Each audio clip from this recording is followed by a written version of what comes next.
This is a Fender Twin Reverb amp, as the logo on the control plate says. And this amp was produced by Fender in 1966. This particular model, which is the AB763 circuit, was produced from 63 till, I believe, probably 68 when they went to Silverface, but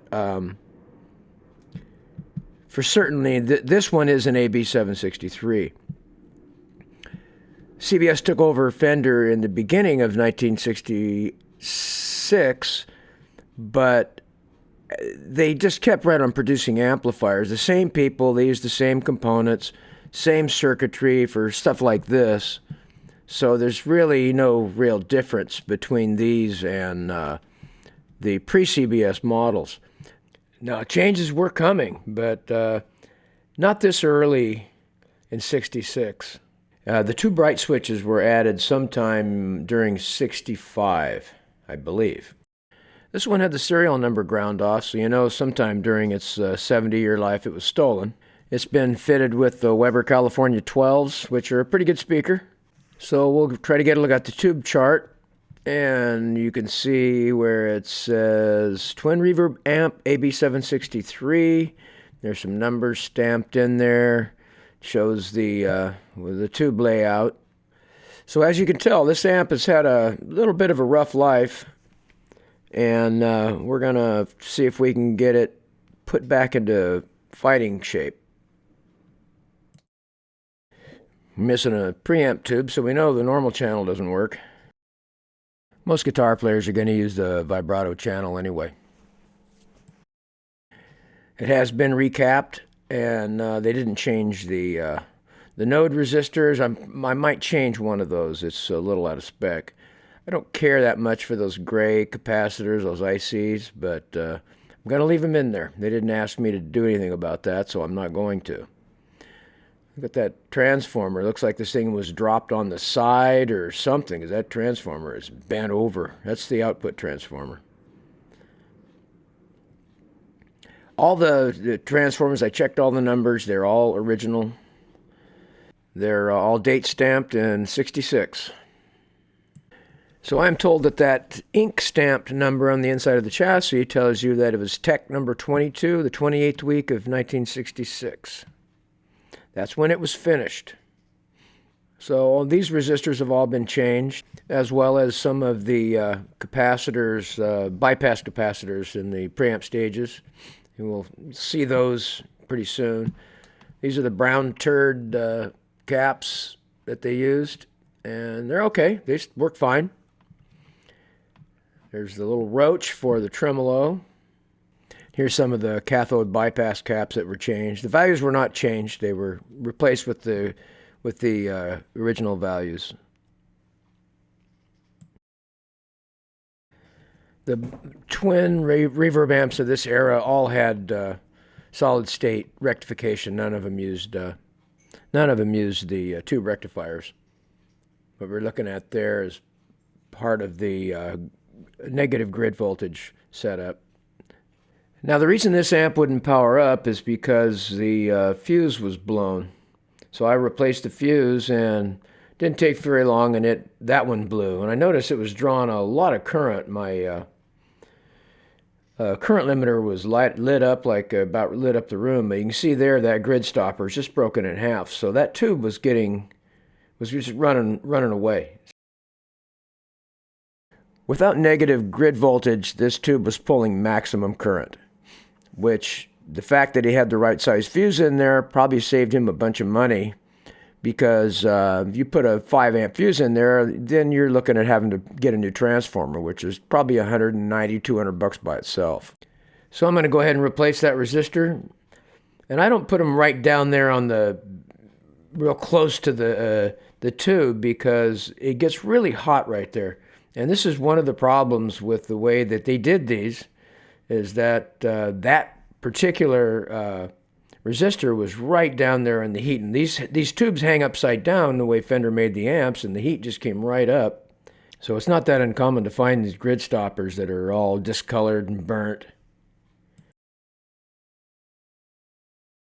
So I got that resistor replaced and hooked it back up and tested it out, and no more blown fuses. It was drawing the correct amount of current. It should never really draw much more than 2 amps at the most, but I haven't tested them under full load, but normally they'll power up and pull, 1.5 to 2 amps right in there.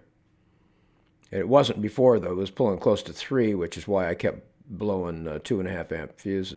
So looking at the tubes on this thing, you can see there are 2 different types in there. The 2 on the right are brand new. He sent those in with the amp. The tubes that were in there, one of them was broken, and the center post was broken on it. And these 2 here are old. One of them has been severely overheated. You can see the discoloration in the paint. So, as well as all 4 of the 12AX7s were either bad or weak. The 2 12AT7s were okay, but so anyway, at my suggestion, the customer is going to go ahead and change out all the tubes. So while I'm waiting for tubes, I decided to go ahead and change out all of those screen resistors and those grid stoppers. The way that first one just broke in half when I touched it, who knows what kind of shape the other ones are in, and he's putting all new tubes in this thing, so I'm going to go ahead and change those out. And I'll put them in there so they're not right down on top of the socket, so they get, to keep them from getting too hot and burning up. I don't want him to have a problem in 4 or 5 months with brand new tubes with one of those grid stoppers taking a dump and screwing up his amp.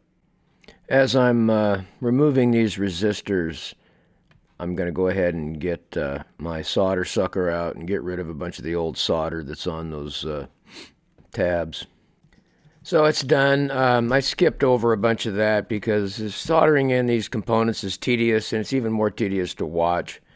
So anyway, as you can see, I pulled that screen resistor out away from the socket, and the grid stoppers are lifted up so there's room for air to pass through there, and so these things don't get too hot. I'm also going to change out that bypass capacitor, which was the only one that wasn't changed out before, and I'm not sure why, but I'm going to change it. So the new tubes came in. You can see these are from JJ, and it's a matched set of 4. And I've had pretty good success with JJ, as has quite a few of the other guys that do amp work. It's a reasonably priced tube that performs fairly well. I mean, if you want to, you can pay a lot more for tubes, but you can look around on YouTube and there's videos, and they'll show you, they'll record some with one kind of tube in there, then they'll swap to another kind of tube, and there's no way you can tell. Some people claim they can, but they can't. These are Russian tubes. I haven't gotten around to trying any of the Asian tubes yet. I think they're probably cheaper, but I'm going to stick with what works.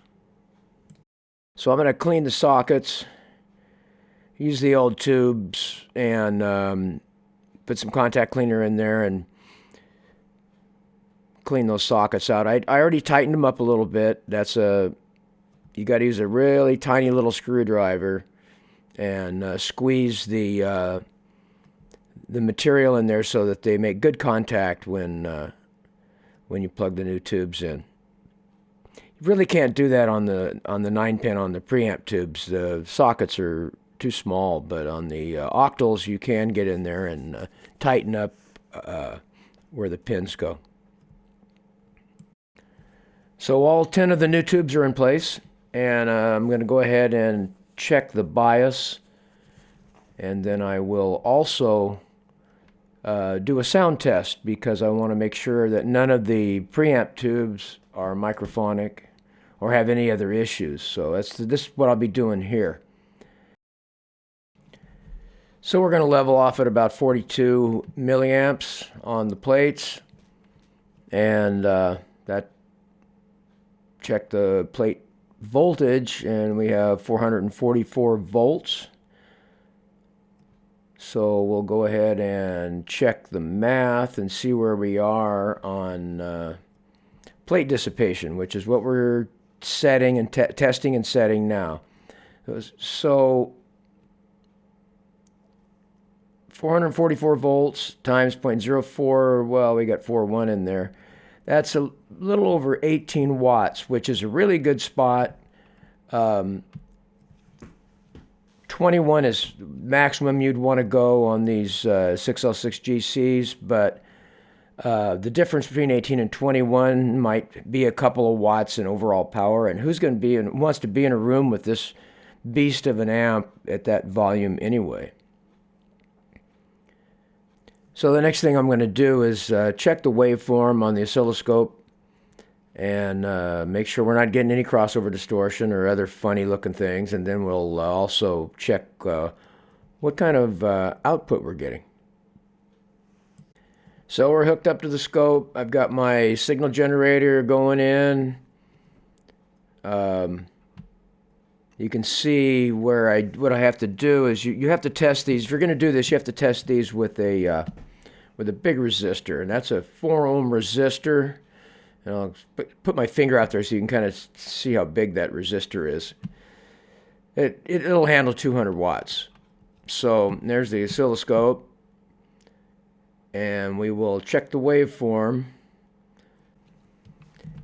And we're warmed up and switched on. So I'm going to be adjusting the volume, but I'm going to keep the camera on the scope, so you'll be able to see the wave.